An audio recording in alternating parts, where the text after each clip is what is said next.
فروق لغوية.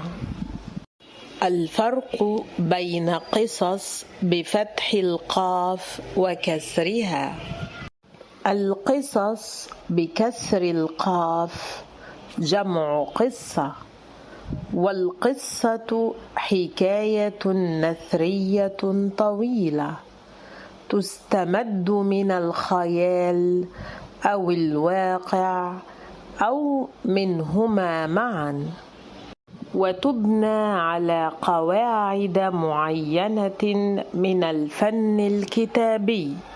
ومن معاني القصة الجملة من الكلام والحديث والأمر والخبر والشأن.